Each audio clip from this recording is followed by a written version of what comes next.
అందరికీ నమస్తే అండి. ఈరోజు మనము మంచిగా డయాబెటిక్ పేషెంట్స్ ఎవరైతే ఉంటారో షుగర్ కానీ ఈవెన్ బీపీ కానీ కంట్రోల్లో ఉండాలి. ప్రతిరోజు ఒక 2 ముద్దలు భోజనం స్టార్టింగ్లో ఒక 2 ముద్దలు ఈ పొడితో తింటే బీపీ కానీ షుగర్ కానీ ముఖ్యంగా షుగర్ చాలా కంట్రోల్లో ఉంటుంది.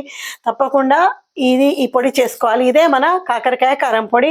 చేదు ఉంటుందని చెప్పేసి అస్సలు టెన్షన్ పడద్దు. ఎలాంటి చేదు ఉండదు.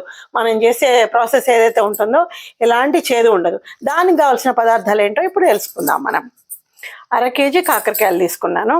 తర్వాత కొన్ని ఎండుమిర్చి అవసరం ఉన్నంత, ఒక 20 మిర్చి వరకు. తర్వాత ధనియాలు, తర్వాత కరివేపాకు, వెల్లుల్లిపాయలు, నువ్వులు, కొంచెం చింతపండు, తర్వాత కొంచెం పచ్చిశనగపప్పు, జీలకర్ర, మినప్పప్పు. ఇవి ఆ తర్వాత మళ్ళీ మనకు కొంచెం సాల్ట్ అది పడుతుంది, మీకు తెలిసిందే కదా. ఇప్పుడు నేను ఆయిల్ కూడా పెట్టేసాను చూడండి. ఇది కొంచెం వేడెక్కిన తర్వాత మనం ఇవన్నీ ఇందులో డీప్ ఫ్రై చేసేసుకుందాం. మనం ఒక్కసారి చూద్దాం ఆయిల్ వేడెక్కిందా లేదా అనేది, ఎందుకంటే టైం వేస్ట్ అవుతుందని నేను ముందే పెట్టేశాను. ఎస్, ఆయిల్ కూడా వేడెక్కింది. సో మనం ఇవన్నీ వేసేసుకుందాం ఇందులో.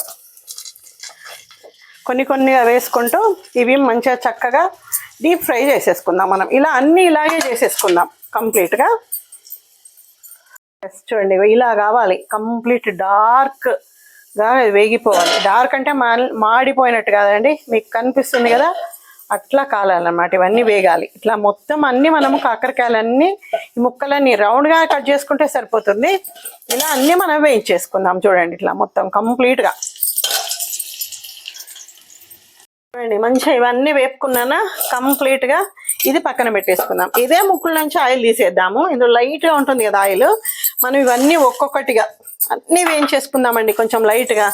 ఏది మనం ఏమేమి పెట్టుకున్నాము, ఎండుమిర్చి, నువ్వులు, తర్వాత కరివేపాకు అండ్ జీలకర్ర, ఇవన్నీ పచ్చి శనగపప్పు, మినపప్పు అన్నీ వేయించేసుకుందాం. ఓకే, ఇలా అన్నీ కంప్లీట్గా. ఇప్పుడు ధనియాలండి. ఇలా ఒక్కొక్కటిగా అన్నీ నేను మీకు ఏమేమైతే చూపించానో ఇవన్నీ మనం వేయించి పెట్టేసుకొని ఇప్పుడు ఏం చేద్దామంటే మనము కొంచెం శనగపప్పు వేయించుకుందామండి. లైట్గా, ఎక్కువ కాదు, లైట్గా శనగపప్పు. ఈ పొడిలోకి కాస్త శనగపప్పు కాస్త మినపప్పు కూడా పడితే మంచి అదనపు రుచి వస్తుంది. తర్వాత చింతపండు ఎందుకంటారా, ఈ డీప్ ఫ్రై చేసుకోవడం వల్ల అండ్ చింతపండు కొంచెం యాడ్ చేయడం వల్ల అసలు అందులో ఉన్న చేదు మనకు కనిపించదు. నిజంగా నన్ను నమ్మండి, బెస్ట్ పొడి అన్నమాట ఇది. ఎవరైనా, ముఖ్యంగా షుగర్ పేషెంట్స్, తర్వాత ఎవరైనా నార్మల్ కండిషన్లో ఉన్న ఎవరైనా కానీ తింటే అందులో ఉన్న ఔషధ గుణాలన్నీ మన శరీరానికి అందుతాయి కదా.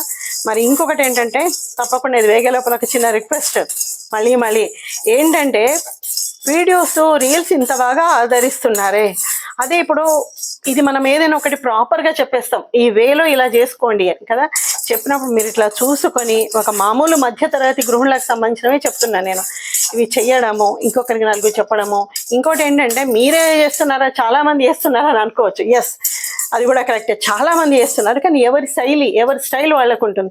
ఇందులో నేను చేసేది మీకు ఏమైనా సింపుల్గా అనిపిస్తే మీరు ఒక 10 మందికి చెప్పడానికి అవకాశం ఉంటుంది కదా. సో తప్పకుండా ఒక లైక్ చేయడం వల్ల నాకు సపోర్ట్ వస్తుంది, నలుగురికి షేర్ చేయడం వల్ల నాకు ప్రోత్సాహం వస్తుంది కదా. కొత్త వాళ్ళు ఎవరైనా తప్పకుండా సబ్స్క్రైబ్ చేసుకోండి, నా వీడియోస్ మరీ ఆదరించాలి. ఇప్పుడు శనగపప్పు కొంచెం వేగిందండి, ఇందులోనే కాస్త మినపప్పు వేసేస్తున్నాను నేను. మినపప్పు వేసేసి ఇది కూడా కొంచెం వేయించేద్దాం లైట్గా. ఇది అది అన్ని వేయించేద్దాం లైట్గా, అంతే. ఓకేనా, చూడండి ఇట్లా లైట్గా శనగపప్పు మినపప్పు వేగిన తర్వాత మనము ఇందులో నువ్వులు కూడా యాడ్ చేసేసుకుందాం. ఓకే, ఈ నువ్వులు కూడా యాడ్ చేసిన తర్వాత ఇవన్నీ మనం కొంచెం నువ్వులతో సహా వేగిన తర్వాత మిగతా ఇంగ్రీడియంట్స్ అన్నీ మనము ఎలా వేసుకోవాలి అనేది చూపించి అప్పుడు మిక్సీ పడతా. ఓకే, మంచిగా నువ్వులు కూడా వేగిపోయినాయండి. నేను స్టవ్ ఆఫ్ చేసేసాను.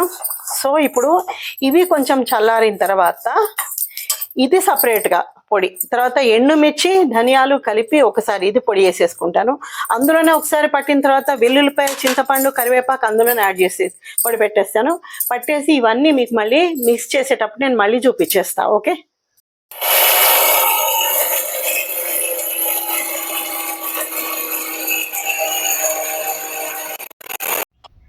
ఎస్, అన్నీ మొత్తం పట్టేశానండి. ఇవన్నీ కంప్లీట్గా ఇంకోటి ఏంటంటే ఇందులో ఉన్న అన్ని కంప్లీట్ తీసేసుకోవాలి. ఇప్పుడు ఈ పొడి ఏంటి, నువ్వులు పప్పులు కలిపి పట్టిన పొడి, ఆ తర్వాత ఇది ఎండుమిరపకాయలు ధనియాలు పట్టిన పొడి, ఆ తర్వాత ఇది మన చింతపండు వెల్లుల్లిపాయ కరివేపాకు అన్నీ కలిపి పట్టేసాను. ఇప్పుడు మన కాకరకాయలు ఇదన్నమాట. ఇవన్నీ మంచిగా డీప్ ఫ్రై చేసుకున్న తర్వాత చేసేసినాను. ఇవన్నీ మనం ఇందులో మిక్స్ చేసేసుకొని ఇప్పుడు ఈ బౌల్లో ఉన్నది కూడా, ఎందుకంటే చాలా ఔషధ గుణాలు ఉంటాయి కదండి, ఏది వేస్ట్ చేయకూడదు. అదొక 2 ముద్దల కన్నా పనికొస్తుంది కదా మనకి. సో అట్లా అనమాట. ఇదంతా అందులో నేను వేసేసుకుంటా ఇదంతా. ఇది మళ్ళీ తర్వాత ఈ క్యాప్లో ఉన్నది కూడా కంప్లీట్గా తీసేసుకుందాం మనము. ఏదైనా కొంచెం మనకు ఆ జాగ్రత్త అవసరం కదా మనకి. ఇవన్నీ ఇప్పుడు మనం పక్కన పెట్టేసుకుందాం. పక్కన పెట్టేసుకొని ఇప్పుడు ఇందులో ఉప్పు యాడ్ చేసేద్దాం తగినంత. ఎందుకంటే ఎక్కువైతే కష్టము, తక్కువైతే మళ్ళీ మనము టేస్ట్ చూసిన తర్వాత మళ్ళీ మనం కలుపుకోవచ్చు. కాబట్టి నేను తగినంత సాల్ట్ని ఇందులో యాడ్ చేసేస్తున్నాను.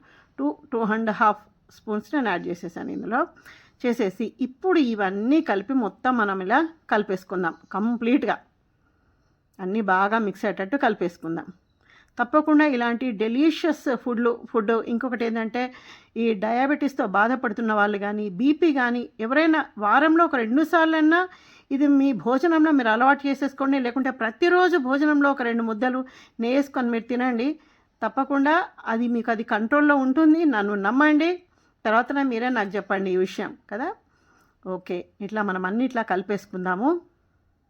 మంచి వీడియోస్ ఎప్పుడు నన్ను ఆదరించండి తప్పకుండా. సో మొత్తం మిక్స్ చేసేసాను ఇదంతా. చూడండి, ఇట్లా జాగ్రత్తగా మనం పట్టుకునే అన్నీ కలిపేసేయాలి.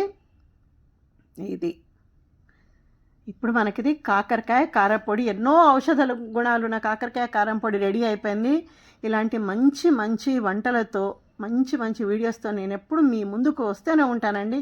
మీరు కూడా తప్పకుండా నన్ను ఆదరిస్తారని మరీ నేను మిమ్మల్ని రిక్వెస్ట్ చేస్తూ అంతవరకు మరీ నమస్తే చెప్తున్నాను.